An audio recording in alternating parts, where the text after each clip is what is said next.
Bonjour à tous et merci de nous rejoindre sur Futur TV pour cette nouvelle édition de la rédaction. Voici les titres de ce journal. Liban, les négociations se poursuivent en vue d'obtenir la libération des forces de sécurité, toujours aux mains des djihadistes. Tamam Salam s'est entretenu avec la délégation des oulémas en charge du dossier. La guerre civile en Syrie a fait plus de 190 000 morts. Selon l'ONU, ce bilan reflète la réalité d'un conflit disparu des écrans radars de la communauté internationale. L'organisation de l'État islamique, une menace inédite pour les États-Unis. Le Pentagone estime que pour défaire les djihadistes, une opération en Syrie est envisagée.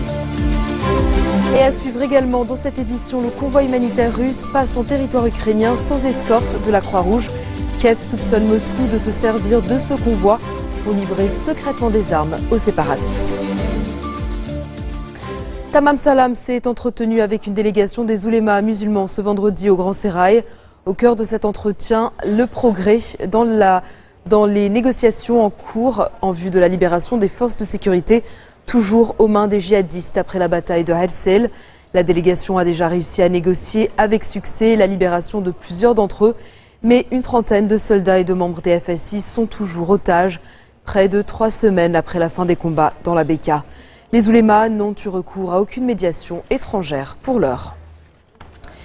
Et si les Libanais votaient directement pour leur président? C'est la proposition faite par le député Ebrahim Kenaan, qui estime que l'élection présidentielle au suffrage universel est la solution aux problèmes chroniques du Liban. Il a déposé au nom de son bloc, le Courant patriotique libre, une proposition de loi qui prévoit la modification du mécanisme de l'élection présidentielle pour que celle-ci s'effectue au suffrage universel. Selon Kenaan, le scrutin se ferait en 2 temps. Les Libanais chrétiens éliraient d'abord 2 candidats qui seraient élus par la totalité des citoyens au second tour. Selon l'article 49 de la Constitution libanaise, le président est élu par le Parlement. Il doit obtenir 2/3 des suffrages au premier tour. Au tour suivant, la majorité absolue suffit. Le Liban est sans président depuis la fin du mandat de Michel Sleiman le 25 mai dernier. Les séances électorales ont tourné court, faute de quorum. La prochaine séance est prévue le 2 septembre. L'électricité du Liban appelle ses employés à reprendre leur service dès lundi. Les journaliers d'EDL bloquent depuis plusieurs jours l'accès au siège de l'office à Malm Khayel, à Beyrouth. Ils manifestent contre la publication d'un mémorandum qui chiffre à 897 le nombre de places vacantes et qui n'inclut donc pas la totalité des quelques 1700 journaliers. Ces derniers disent être déterminés à poursuivre leur grève ouverte et leur mouvement de protestation jusqu'à la satisfaction de toutes leurs revendications. La guerre civile en Syrie a fait plus de 190 000 morts selon des données vérifiées par les Nations Unies. Ce bilan, arrêté en avril dernier, est sans doute sous-estimé. Navi Pillay, la haut-commissaire de l'ONU pour les droits de l'homme, estime que ce bilan reflète la réalité d'un conflit qui a disparu des écrans radars de la communauté internationale. Sur le terrain en Syrie, l'armée a envoyé des renforts vers la base aérienne de Tabqa, dernier bastion des forces pro-Assad dans le nord-est du pays, assiégé par les combattants de l'État islamique. La bataille de Tabqa a fait 30 morts dans les rangs des djihadistes au cours de la seule journée de jeudi. Ces dernières semaines, l'EI a pris 3 bases que tenait encore l'armée syrienne. On estime qu'il contrôle environ 1/3 de la Syrie, dans le nord et l'est du pays. L'État islamique serait une menace plus dangereuse qu'Al-Qaïda pour les États-Unis. C'est ce qu'a laissé entendre l'administration américaine 48 heures après la diffusion de la vidéo mettant en scène l'exécution du journaliste James Foley. Selon le secrétaire à la Défense, Chuck Hagel, les djihadistes sont plus qu'un simple groupe terroriste. Ils allient idéologie, sophistication militaire et prouesse stratégique et tactique, en plus d'être extrêmement bien financés. Le Pentagone estime qu'il faut s'attaquer à l'État islamique aussi en Syrie. Pour le chef d'état-major de l'armée, il est une menace directe pour l'Occident avec le retour dans leur pays de combattants européens et américains. Les forces spéciales américaines ont tenté en vain de libérer James Foley et d'autres otages en juillet en Syrie. L'État islamique aurait d'ailleurs récemment adressé un courriel à la famille de James, annonçant qu'il l'exécuterait en représailles au bombardement des États-Unis sur leur position dans le nord de l'Irak. Dans un précédent message, les ravisseurs avaient réclamé une rançon de 130 millions de dollars ou la libération de prisonniers détenus aux États-Unis en échange de leurs otages. La France, elle, pourrait accueillir des centaines, voire quelques milliers de réfugiés irakiens menacés par l'État islamique. C'est ce qu'a déclaré Laurent Fabius sur les ondes de RMC BFM TV. Le ministre des Affaires étrangères a précisé que Paris va privilégier ceux qui ont un lien direct avec la France pour faciliter leur insertion. Fabius a par ailleurs indiqué que l'État islamique est une menace pour toute la région, pour l'Europe et pour le monde. On l'écoute.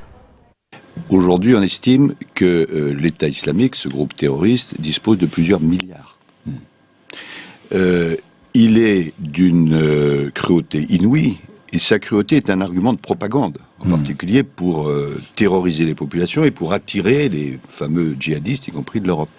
Et puis son objectif, il faut être clair, c'est non seulement de réaliser un califat, c'est-à-dire de contrôler à la fois l'Irak, la Syrie, la Jordanie, le Liban, Palestine, mais de tuer, d'éliminer tous ceux qui ne pensent pas comme lui.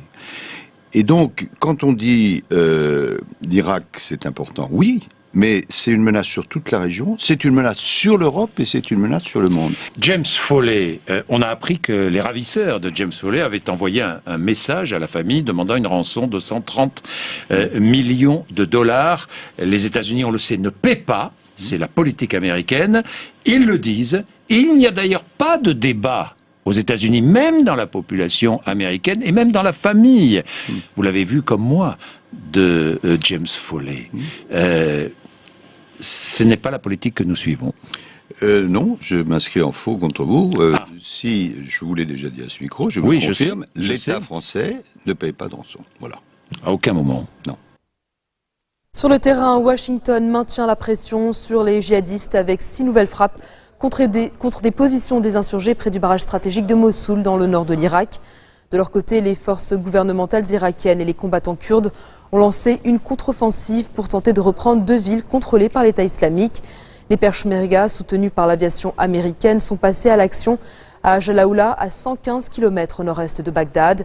Les soldats irakiens progressent pour leur part vers la ville voisine de Saadia, avec l'appui de chasseurs de l'aviation irakienne. Ces 2 localités sont situées à proximité de la frontière iranienne et du Kurdistan irakien. Dans un instant, nous ferons le point sur la situation dans la bande de Gaza. A tout de suite.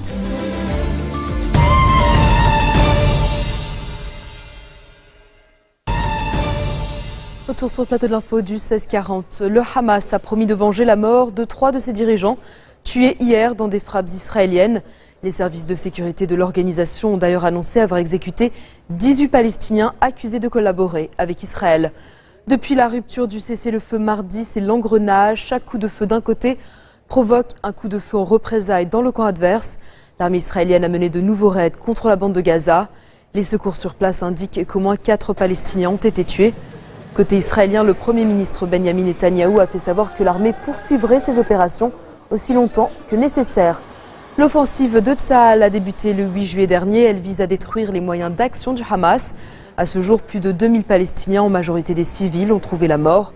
Les attaques menées par le Hamas ont fait 67 morts côté israélien. Et puis sur le plan diplomatique, la France, la Grande-Bretagne et l'Allemagne préparent une nouvelle résolution au Conseil de sécurité de l'ONU. Une résolution qui appellera un cessez-le-feu. Mais on ignore quand ce texte sera présenté. Au Qatar, l'émir a réuni le président palestinien Mahmoud Abbas et le chef du Hamas, Khaled Meshal, pour la seconde fois en moins de 24 heures. Il s'agit d'un suivi de la réunion de jeudi qui avait duré près de 3 heures au palais du souverain qatari, Sheikh Tamim Ben Hamad Al Thani. Chaque délégation a procédé à des consultations avant la réunion d'aujourd'hui, mais la teneur exacte des échanges n'a pas été précisée. Direction l'Égypte où au moins 33 personnes sont mortes ce vendredi dans la collision entre 2 autocars dans la péninsule du Sinaï. L'accident s'est produit avant le lever du jour dans le sud de la péninsule. Des Russes, des Yéménites et des Saoudiens figurent parmi les blessés, plus de 40. Des cadavres continuent d'être extraits des 2 véhicules et le bilan pourrait donc s'alourdir. L'un des autocars arrivait de la station balnéaire de Sharm el-Sheikh et l'autre d'une province du delta du Nil. Les Égyptiens se plaignent fréquemment de la piètre qualité des réseaux routiers et ferroviaires dans leur pays, responsables selon eux d'accidents mortels fréquents. Recep Tayyip Erdogan a fait son choix. Ahmed Davutoglu sera le prochain Premier ministre turc et le chef de l'AKP, le parti au pouvoir. Un choix sans grande surprise puisque l'actuel chef de la diplomatie est un proche du président élu. Jusqu'ici, le chef du gouvernement en Turquie était l'homme fort du pays. Mais Erdogan veut changer les règles et Davutoglu ne devrait pas lui faire de l'ombre. Le futur chef de l'État a déjà indiqué son intention de conserver les rênes du pays. Erdogan envisage de modifier la constitution pour y renforcer les prérogatives de la présidence, jusque-là largement protocolaires. Une présidentialisation du régime d'ores et déjà dénoncée par l'opposition. Un avion transportant les dépouilles de 20 victimes du crash du vol MH17 est arrivé à Kuala Lumpur. Les cercueils contiennent les corps de 11 passagers et 9 membres d'équipage. Une cérémonie en présence du roi de Malaisie a été programmée. Une journée de deuil national a aussi été décrétée dans le pays. L'avion reliait Amsterdam à Kuala Lumpur quand il a été abattu le 17 juillet au-dessus d'un territoire de l'est de l'Ukraine contrôlé par les rebelles. Sur 43 Malaisiens présents à bord, 10 autres ont été identifiés aux Pays-Bas, en plus des 20 corps déjà rapatriés. Ils seront prochainement rendus à leurs familles. Certaines victimes pourraient ne jamais être identifiées car la recherche de restes humains sur le site du crash a été interrompue par des combats entre l'armée ukrainienne et les insurgés séparatistes. Direction l'Ukraine, justement, des camions du convoi humanitaire russe ont finalement franchi la frontière et sont entrés en Ukraine ce matin, après avoir été bloqués pendant une semaine. Selon l'agence Reuters, un petit nombre de rebelles pro-russes accompagnent le convoi. Les camions se sont dirigés vers la ville de Louhansk, un des 2 derniers bastions des séparatistes pro-russes. Le ministère russe des Affaires étrangères a indiqué que tous les prétextes pour retarder la livraison de l'aide ont été épuisés. Ces camions ont franchi la frontière ukrainienne sans la permission de Kiev et sans l'escorte du Comité international de la Croix-Rouge.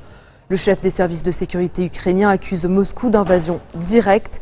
Kiev soupçonne la Russie de se servir de ce convoi pour livrer secrètement des armes aux séparatistes. Le coordinateur de l'ONU contre le virus Ebola en tournée en Afrique de l'Ouest dans les pays touchés par l'épidémie. Objectif, s'assurer que tout est fait pour essayer de contenir la propagation de la maladie, car il n'exclut pas une flambée encore plus importante. Selon le dernier bilan de l'Organisation mondiale de la santé, le virus a fait au moins 1350 morts, essentiellement au Libéria, en Guinée et en Sierra Leone. Par ailleurs, 13 décès suspects ont été enregistrés ces derniers jours en République démocratique du Congo. Mais on ne sait pas encore si ces décès sont liés au virus Ebola. Partout en Afrique de l'Ouest, les autorités sanitaires renforcent les contrôles. Plusieurs pays ont même décidé de fermer leurs frontières. C'est le cas du Sénégal, voisin de la Guinée. Certaines compagnies aériennes ont même arrêté de desservir des zones infectées. Seule note d'espoir, l'amélioration de l'état de santé de 2 Américains qui avaient été contaminés au Libéria. Rapatriés aux États-Unis, ils ont été soignés avec un sérum expérimental, le ZMapp, et ils ont été autorisés à sortir de l'hôpital où ils étaient traités. C'est la fin de ce journal. Tout de suite, le rappel des titres qui ont marqué l'actualité de cette journée. Au Liban, les négociations se poursuivent en vue d'obtenir la libération des forces de sécurité toujours aux mains des djihadistes. Tamam Salam s'est entretenu avec la délégation des oulémas en charge du dossier. La guerre civile en Syrie a fait plus de 190 000 morts. Selon l'ONU, ce bilan reflète la réalité d'un conflit disparu des écrans radars de la communauté internationale. L'organisation de l'État islamique, une menace inédite pour les États-Unis. Le Pentagone estime que pour défaire les djihadistes, une opération en Syrie est envisagée. Et puis le convoi humanitaire russe passe en territoire ukrainien sans escorte de la Croix-Rouge. Kiev soupçonne Moscou de se servir de ce convoi pour livrer secrètement des armes aux séparatistes. Merci de votre attention. Retrouvez-nous tous les jours à 16h40 heure de Beyrouth. Vous pouvez également nous suivre en ligne sur notre site web ou en téléchargeant notre application mobile. Excellente soirée à toutes et à tous et très bon week-end.